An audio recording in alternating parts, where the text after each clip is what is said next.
ಲಿಕ್ paste. Hi all, welcome back to my new vlog. So ಹೇಗಿದ್ದೀರಾ? ಹೋಗ್ತೀವಿಲ್ಲ ಚೆನ್ನಾಗಿದ್ದೀರಾ ಅಂತ. ಸೊ ನೋಡಿ, ಬೆಳಗ್ಗೆನೇ ನಿಮಗೆ ಗುಡ್ ಮಾರ್ನಿಂಗ್ ಹೇಳ್ತಾ ಇದ್ದಂಗೆ ಇಲ್ಲಿ ಒಳ್ಳೆ ಒಂದು ಹಾಲಿನ ಕೆನೆನ ತೆಗಿತಾ ವ್ಲಾಗ್ನ ಶೂಟ್ ಮಾಡ್ತಾಯಿದ್ದೀನಿ. ಸೊ ಇದು ಬಂದು ಸಂಡೇ ವ್ಲಾಗ್ ಆಗಿದೆ. ಬ್ರೇಕ್ಫಾಸ್ಟ್ ಎಲ್ಲನೂ ಕೂಡ ಆಯಿತು. ಬೆಳಗ್ಗೆನೇ ಬ್ರೇಕ್ಫಾಸ್ಟ್ಗೆ ಬ್ರೆಡ್ ಆಮ್ಲೆಟ್ನ ಮಾಡಿಕೊಂಡು ತಿಂದು ಈಗ ಕಾಫಿ ಕುಡಿಯೋಣ ಅನ್ನೋ ಟೈಮಲ್ಲಿ ಕೆನೆ ತೆಗಿತಿದ್ದೆ. ಸಾಕಷ್ಟು ವ್ಲಾಗಲ್ಲಿ ಶೇರ್ ಮಾಡಿದ್ದೀನಿ, ನಾನು ಬೆಣ್ಣೆ ಹೇಗೆ ಮಾಡ್ಕೊಳ್ತೀನಿ, ತುಪ್ಪ ಹೇಗೆ ಮಾಡ್ಕೊಳ್ತೀನಿ ಅಂತ. ನೋಡಿ, 1/2 ಲೀಟರ್ ಹಾಲಿಗೆ ಇಷ್ಟು ಕೆನೆ ಬಂದಿದೆ ಅಂದರೆ ಐ ಥಿಂಕ್ ನೀವು ಥಿಂಕ್ ಮಾಡಿ 1 ಲೀಟರ್ಗೆ ಎಷ್ಟು ಕೆನೆ ಬರುತ್ತೆ ಫರ್ ಡೇ ಅಂತ. ಸೊ ಈ ಥರ ಸ್ಟೋರೇಜ್ ಮಾಡಿ ಒಂದು ಬಾಕ್ಸ್ ಫಿಲ್ ಆದಮೇಲೆ ನೆಕ್ಸ್ಟ್ ವೀಕ್ನ ಇದನ್ನು ನಾನು ಕಾಯಿಸ್ತೀನಿ. ಸೊ ಕಾಫಿ ಇಟ್ಕೊಳ್ಳೋಣ ಅಂದರೆ ನನ್ನ ಮಗ ಕಾಫಿ ಬೇಡ, ಐಸ್ ಕ್ರೀಮ್ ತಿನ್ನೋಣ ಅಂತ ಹೇಳ್ತಾ ಇದ್ದಾನೆ. ಸೊ ಹಂಗಾಗಿ ಮನೇಲಿ ಈಗ ಮ್ಯಾಂಗೋ ಸೀಸನಬಲ್ ಫ್ರೂಟ್ಸ್ ಅಂದಮೇಲೆ ಸ್ಟಾಕ್ ಇದ್ದೇ ಇರುತ್ತೆ ಅಲ್ವಾ. ಸೊ ನೋಡಿ, ಈ ಥರ ವೆನಿಲಾ ಐಸ್ ಕ್ರೀಮ್ ಹಾಕ್ಕೊಂಡು ಮ್ಯಾಂಗೋ ಪೀಸಸ್ನ ಕಟ್ ಮಾಡಿ ಹಾಕ್ಕೊಂಡು ತಿಂದರೆ ತುಂಬಾ ಚೆನ್ನಾಗಿರುತ್ತೆ. ಸೊ ನನಗಂತೂ ತುಂಬಾ ಇಷ್ಟ. ಯಾರಿಗೆಲ್ಲ ನನ್ನ ಥರ ಇಷ್ಟ, ಯಾರೆಲ್ಲ ಈ ಥರ ಟ್ರೈ ಮಾಡಿದ್ದೀರಾ, ಯಾರು ಟ್ರೈ ಮಾಡಿಲ್ಲ ಅವರು ಒಂದು ಸತಿ ಟ್ರೈ ಮಾಡಿ. ಇದನ್ನು ನೀಟಾಗಿ ಮಿಕ್ಸ್ ಮಾಡಿಕೊಂಡು, ಇಲ್ಲಾಂದರೆ ಸ್ವಲ್ಪ ಮ್ಯಾಂಗೋಸ್ನ ಕ್ರಷ್ ಥರ ಮಾಡ್ಕೊಂಡು ಹಾಕ್ಕೊತಿದ್ರೆ ಇದ್ದಿದ್ದು ಚೆನ್ನಾಗಿರುತ್ತೆ. ಬಟ್ ಇದಕ್ಕೆ ವೆನಿಲಾ ಇಲ್ಲ ಬಟರ್ ಸ್ಕಾಚ್ ಎರಡರಲ್ಲಿ ಒಂದಕ್ಕೆ ಟೇಸ್ಟ್ ಮಾಡಿ. ಸೊ ತುಂಬಾ ಚೆನ್ನಾಗಿರುತ್ತೆ. ಸೊ ಬನ್ನಿ ತಿನ್ನೋಣ. 9:43.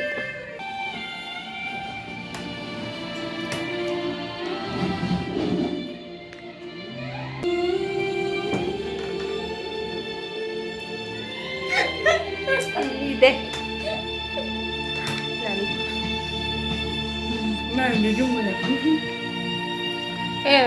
ಮ್ಯಾಂಗೋ ಪೆಟ್ಕೊಂಡು ತಿಂತಾನೆ. ಸೊ 3 ಡೇಸ್ ಗ್ಯಾಪ್ನ ಕೊಟ್ಟಿದ್ದೀನಿ, ವ್ಲಾಗ್ ಶೇರ್ ಮಾಡಿಲ್ಲ. ಏನಪ್ಪ ಅಂದರೆ ಸ್ವಲ್ಪ ತುಂಬಾ ಬ್ಯುಸಿ ಇದ್ದೀನಿ ಅಂದ್ಕೊಳ್ತೀನಿ. ಬಟ್ಟು ಇಂಪಾರ್ಟೆಂಟ್ ಕೆಲಸ ವರ್ಕ್ಗಳಿಂದ ಬ್ಯುಸಿ ಆಗಿಬಿಡ್ತೀನಿ. ಸೊ ಸಂಡೇ ವ್ಲಾಗ್ ಅಂದರೆ ನಂದಿಗೆ ಇರುತ್ತೆ. ಸಂಡೇ ಅಂದಮೇಲೆ ನಾನು ಸ್ವಲ್ಪ ಸೋಂಬೇರಿ ಆಗಿಬಿಡ್ತೀನಿ ಪ್ರತಿಯೊಂದರಲ್ಲೂ ಅಷ್ಟೇ.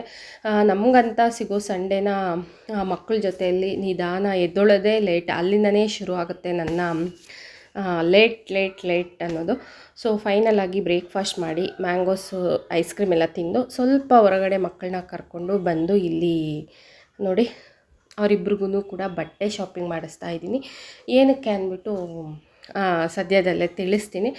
ಸೊ ಬನ್ನಿ, ತುಂಬಾ ಚೆನ್ನಾಗಿರುತ್ತೆ ಮೆನ್ಸ್ ಕಲೆಕ್ಷನ್ನು. ಮನೆ ನಿಯರ್ ಬೈಯೇ ಇದೆ, ತುಂಬ ದೂರ ಎಲ್ಲ ಹೋಗೋಷ್ಟು ಫೇಷನ್ಸು ನನಗಿಲ್ಲ. ಹಂಗಾಗ್ಬಿಟ್ಟು ಇಲ್ಲೇ ಕರ್ಕೊಂಬಂದಿದ್ದೀನಿ. ಸೊ ಅವ್ರಿಗೆ ಏನೋ ಒಂದು ಚೂಸ್ ಮಾಡ್ಕೊಳ್ತಾ ಇದ್ದಾರೆ. ನನಗೆ ಇದೇ ಒಂದು ದೊಡ್ಡ ತಲೆನೋವು. ನಮ್ಮ ದೊಡ್ಡ ಮಗ ಅಂತೂ ಪ್ಯಾಂಟ್ ಚೆನ್ನಾಗಿದೆ ಅಂದರೆ ಬಟ್ಟೆ ಚೆನ್ನಾಗಿಲ್ಲ ಅಂತಾನೆ, ಕ್ಲಾತ್ ಚೆನ್ನಾಗಿಲ್ಲ ಅಂತಾನೆ, ತುಂಬ ಸೆಲೆಕ್ಟೆಡ್ ಅವನು. ಸೊ ಅವನ್ನ ಒಪ್ಸೋಕ್ಕೆ ಅಂಗಡಿಯವರೇ ಭಯ ಬಿದ್ದುಬಿಟ್ರು. ಅವ್ನ ಪರ್ಸ್ನಾಲಿಟಿ ನೋಡಿಬಿಟ್ಟು ಅವ್ನಿಗೆ ಯಾವ ಥರ ಬಟ್ಟೆ ಸೆಲೆಕ್ಟ್ ಮಾಡಬೇಕು ಅಂತ ತುಂಬಾ ಕನ್ಫ್ಯೂಷನ್ನೇ ಆಗೋಯ್ತು ಅವರಿಗೆ.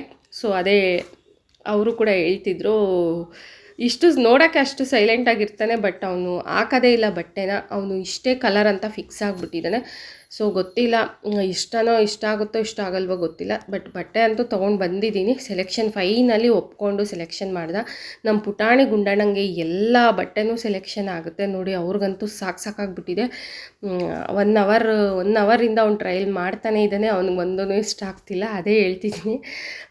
ಅವ್ರು ಹೇಳಿದ್ರು ಫಸ್ಟೇ, ಇಲ್ಲ ಬಿಡಿ ಮೇಡಮ್ ನಾನು ಕೊಡ್ತೀನಿ ಅಂತ. ಬಟ್ ಅವರಿಗೇ ಸುಸ್ತಾಗ್ಬಿಟ್ಟಿದೆ.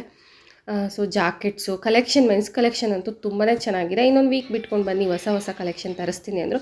ಫೈನಲಿ ತೊಗೊಂಡು ಮನೆಗೆ ಬಂದೆ. ಅದನ್ನೆಲ್ಲ ಏನು ಯಾಕೆ ಅಂತ ನಿಮಗೆ ಶೇರ್ ಮಾಡಿಲ್ಲ.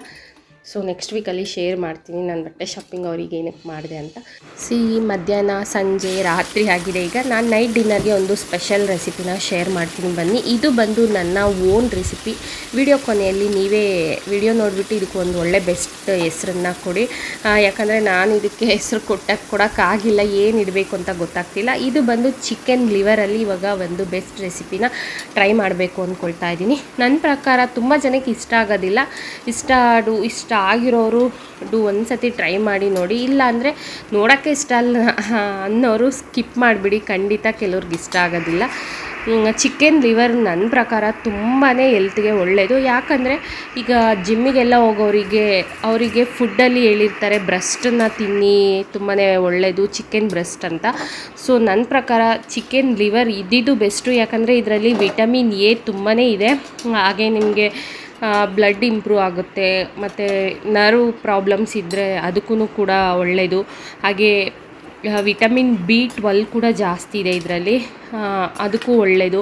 ಪ್ರೋಟೀನ್ಸ್ ಅಂತೂ ತುಂಬಾ ಇದೆ, ಬಟ್ ಇದನ್ನು ಲಿಮಿಟಾಗಿ ತಿನ್ನಬೇಕು. ವಾರಕ್ಕೆ 1 ಸತಿ 2 ಸತಿ ಒಂದು 100 ಗ್ರಾಮ್ ಅಷ್ಟು ತೊಗೊಳ್ಬೇಕು. ಅತಿಯಾಗಿ ತಿಂದ್ರೂ ಯಾವುದೇ ಆಗಲಿ ಅತಿ ಆದರೆ ಆರೋಗ್ಯಕ್ಕೆ ಹಾನಿಕರ ಅನ್ನೋದು ಕಟ್ಟಿಟ್ಟ ಬುದ್ಧಿನೇ.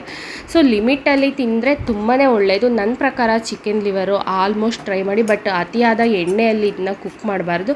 ಎಣ್ಣೆ ಕಮ್ಮಿ ಇರಬೇಕು. ಈ ಥರ ಡ್ರೈ ಫ್ರೈ ಥರ ಮಾಡ್ಕೊಂಡು ತಿನ್ನೋದು ಬೆಸ್ಟ್ ಅಂದ್ಕೊಳ್ತೀನಿ. ಬಟ್ ಲಿಮಿಟಲ್ಲಿ ತಿನ್ನಿ, ವಾರಕ್ಕೆ 1-2 ಬಾರಿ. ಜಿಮ್ಮಿಗೆ ಹೋಗೋರು ಆದಷ್ಟು ಟ್ರೈ ಮಾಡಿ ಚಿಕನ್ ಲಿವರ್ನ ತಿನ್ನೋಕ್ಕೆ.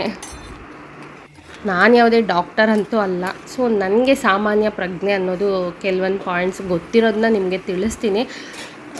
ಏನೇನು ತಿಂದರೆ ಒಳ್ಳೆಯದು ಕೆಟ್ಟದು ಪ್ರತಿಯೊಂದು ಅಷ್ಟೇ. ಜಾಸ್ತಿ ತಿಂದರೆ ಚಿಕನ್ ಆಗಲಿ ಮಟನ್ ಆಗಲಿ ಎಲ್ಲನೂ ಕೂಡ ಕೆಟ್ಟದೇನೆ, ಬಟ್ ಅದಕ್ಕೆ ಆದಂಥ ಒಂದು ತಿನ್ನೋ ರೀತಿನ ಬಳಸ್ಕೊಂಡ್ರೆ ಪ್ರೋಟೀನ್ಸ್ ಪ್ರತಿಯೊಂದರಲ್ಲೂ ಪ್ರೋಟೀನ್ಸ್ ಇದೆ. ವೆಜಿಟೇಬಲಲ್ಲಿ ಹೇಗೆ ಪ್ರೋಟೀನ್ಸ್ ಇದೆಯೋ ನಾನ್ ವೆಜ್ಜಲ್ಲೂ ತುಂಬಾ ಒಳ್ಳೆ ಬೆಸ್ಟ್ ಪ್ರೋಟೀನ್ಸ್ ಸಿಗುತ್ತೆ ನಮಗೆ.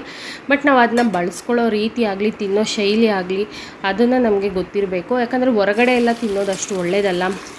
ಯಾವ್ಯಾವ ಆಯಿಲಲ್ಲಿ ಮಾಡಿರ್ತಾರೋ, ಎಷ್ಟು ಸತಿ ಆ ಆಯಿಲ್ನ ಯೂಸ್ ಮಾಡಿರ್ತಾರೋ ಆ ಥರನೂ ಲೆಕ್ಕ ಬರುತ್ತೆ. ಸೊ ನೋಡಿ, ನಾನು ಇಲ್ಲಿ ಚಿಕನ್ ಲಿವರ್ ಚೆನ್ನಾಗಿ ಅದನ್ನು ಅದರಲ್ಲೇ ಬಂದಂಥ ಆಯಿಲಲ್ಲೇ ಕುಕ್ ಮಾಡ್ಕೊಂಡಿದ್ದೀನಿ. ಎಕ್ಸ್ಟ್ರಾ ನಾನು ನೀರಾಗಲಿ ಆಯಿಲಾಗಲಿ ಆ್ಯಡ್ ಮಾಡಿಲ್ಲ. ಸ್ಟಾರ್ಟಿಂಗಲ್ಲಿ ಸ್ವಲ್ಪ ಎಣ್ಣೆ ಹಾಕಿದ್ದೆ, ಮತ್ತು ಅದೇ ನೀರು ಬಿಟ್ಕೊಳ್ಳುತ್ತೆ. ಚೆನ್ನಾಗಿ ಲೋ ಫ್ಲೇಮ್ ಇಟ್ಕೊಂಡು ತುಂಬಾ ಟೈಮ್ ಇಡುತ್ತೆ. ಲಿವರ್ ಫ್ರೈ ಮಾತ್ರ ನೀವು ಈ ಥರ ಮಾಡಿಕೊಂಡ್ರೆ ತುಂಬ ತಿನ್ನೋಕ್ಕೂ ಚೆನ್ನಾಗಿರುತ್ತೆ. ಯಾರೆಲ್ಲ ಲಿವರ್ನ ತಿನ್ನಲ್ಲ ಅಂತಾರೆ ನೋಡಿ, ಅವರು ಕೂಡ ನಿಜವಾಗ್ಲೂ ಇಷ್ಟಪಟ್ಟು ತಿಂತಾರೆ. ಬಟ್ ಟೈಮ್ ತುಂಬಾ ಪ್ರೊಸೀಜರ್ ತುಂಬಾ ಇದೆ. ಇದೇ ಥರ ನಿಧಾನಕ್ಕೆ ಮಾಡ್ಕೊಳ್ಳಿ. ನಾನಿಲ್ಲಿ ಸ್ವಲ್ಪ ಸಪ್ರೇಟ್ ಮಾಡಿಕೊಂಡು ಅದನ್ನು ಚಿಕನ್ ಲಿವರ್ ಗೊಜ್ಜನ್ನ ಮಾಡ್ಕೊಳ್ತಾ ಇದ್ದೀನಿ ನೋಡಿ. ಇದು ಈ ಕಡೆ ಮುಂದೆ ಸ್ವಲ್ಪ ಎಲ್ಲ ಮಸಾಲ ಹಾಕಿ ಸ್ವಲ್ಪ ಡ್ರೈ ಥರ ಫ್ರೈ ಮಾಡಿ ಇಟ್ಕೊಳ್ತಾ ಇದ್ದೀನಿ. ಅದು ಏನಕ್ಕೆ ಯಾಕೆ ಅಂತ ನಿಮಗೆ ಈಗ ತೋರಿಸ್ತೀನಿ ಬನ್ನಿ. ನನಗೆ ಏನಾದರೂ ಸ್ಪೆಷಲಾಗಿ ಕುಕ್ಕಿಂಗಲ್ಲಿ ನನಗೆ ತುಂಬಾ ಇಂಟ್ರೆಸ್ಟು. ತುಂಬಾ ನನಗೆ ಫ್ಯಾಷನ್ ಅಂದರೆ ಕುಕ್ಕಿಂಗೇ. ಸೊ ಮೊದಲಿಂದನೂ ಅಷ್ಟೇ, ಏನಾದರೂ ನನಗೆ ಅಡುಗೆ ಮಾಡೋದಂದರೆ ತುಂಬ ಇಷ್ಟ. ಚಿಕ್ಕ ಹುಡುಗಿದ್ದಾಗಿಂದ ಏನಾದರೂ ಟ್ರೈ ಮಾಡ್ತಿದ್ದೆ. ರಂಗೋಲಿ ಹಾಕೋದು, ಈ ಕುಕ್ಕಿಂಗ್ ಅಡುಗೆ ಮಾಡೋದು ಅಂತ ಚಿಕ್ಕ ಮಗುವಿಂದ ಇಷ್ಟನೇ. ಹಂಗಾಗ್ಬಿಟ್ಟು ಇದನ್ನು ಒಂದು ಫ್ಯಾಷನಾಗಿ ಒಂದು ಯೂಟ್ಯೂಬ್ ಚಾನಲ್ನೇ ಓಪನ್ ಮಾಡೋ ಮಟ್ಟಿಗೆ ಬಂದೆ. ಸೊ ಫೈನಲಿ ಬನ್ನಿ, ಇವತ್ತು ನಾನು ಚಿಕನ್ ಲಿವರ್ ಹಾಕಿ ಒಂದು ಎಗ್ ರೈಸ್ ಟೈಪ್ ಮಾಡೋಣ ಅಂದ್ಬಿಟ್ಟು ಮಾಡ್ತಾಯಿದ್ದೀನಿ ನೋಡಿ. ಒಂದು ಪಾತ್ರೆ ಇಟ್ಕೊಂಡು ನಾರ್ಮಲ್ ಎಗ್ ರೈಸ್ ಯಾವ ಥರ ಮಾಡ್ತೀವಿ ಆ ಥರ ಮಾಡಿಕೊಂಡು ಅದಕ್ಕೆ ಚಿಕನ್ ಲಿವರಲ್ಲಿ ಟ್ರೈ ಮಾಡೋಣ ಅಂತ ನನಗೆ ಒಂಥರ ನನ್ನದೇ ಆದಂಥ ಒಂದು ಓನ್ ಥಾಟ್ ಇದು. ಸೊ ಖಂಡಿತ ಇದಕ್ಕೆ ಯಾವ ಥರ ಹೆಸರಿಡಬೇಕು ನನಗಂತೂ ಗೊತ್ತಿಲ್ಲ. ನಾನು ಹೇಳ್ತಾಯಿದ್ದೀನಿ ಚಿಕನ್ ಲಿವರ್ ಎಗ್ ರೈಸ್ ಅಂತ ಇಡೋಣ ಅಂತ ಅಂದ್ಕೊಂಡಿದ್ದೀನಿ ತಮ್ಮನೇಲು. ಸೊ ಖಂಡಿತ ನೀವು ಕೂಡ ಇದಕ್ಕೆ ಒಂದು ಬೆಸ್ಟ್ ನೇಮ್ನ ಕೊಡಿ, ಹಾಗೆ ನೀವು ಕೂಡ ಟ್ರೈ ಮಾಡಿ ಅಂತ ಹೇಳ್ತೀನಿ. ಸೊ ನಾರ್ಮಲಿ ಯಾವ ಥರ ಎಗ್ ರೈಸ್ ಮಾಡ್ಕೊಳ್ತಾ ಇದ್ದೀನಿ ಅದೇ ಮಾಡಿಕೊಂಡು ಫ್ರೈ ಮಾಡ್ಕೊಂಡಿರೋದನ್ನ ಹಾಕ್ಕೊಳ್ಳೋದು.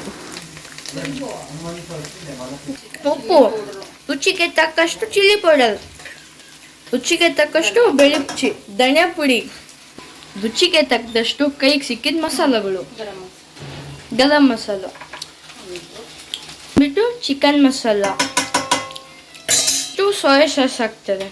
ಆಮೇಲೆ ಬೆಳ್ಳುಳ್ಳಿ, ಜಿಂಜರ್ ಗಾರ್ಲಿಕ್ ಪೇಸ್ಟ್,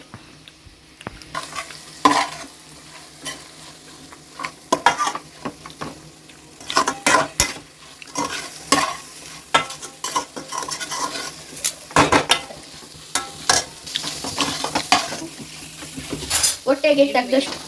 ಫೈನಲ್ ಆಗಿ ಏನೆಲ್ಲ ಮಸಾಲ ಹಾಕಬೇಕು ಅಂತ ನನ್ನ ಮಗ ತುಂಬ ಚೆನ್ನಾಗಿ ಹೇಳಿದ್ದಾನೆ ಅನಿಸುತ್ತೆ. ಅದನ್ನು ಹಂಗೆ ನಾನು ವಾಯ್ಸ್ ಓವರ್ ತೆಗೆದೆ, ಅದನ್ನೇ ವಾಯ್ಸ್ ಓವರ್ ಕೊಟ್ಬಿಟ್ಟಿದ್ದೀನಿ. ಸೊ ಒರಿಜಿನಲ್ ವಾಯ್ಸ್ ಕೊಟ್ಟಿದ್ದೀನಿ, ವಾಯ್ಸ್ ಓವರ್ ಕೊಡಿದೆ. ಈಗ ಎಲ್ಲ ರೆಡಿ ಆದಮೇಲೆ ವೈಟ್ ರೈಸು ಮಾಡಿ ಇಟ್ಕೊಂಡಿದ್ದೆ.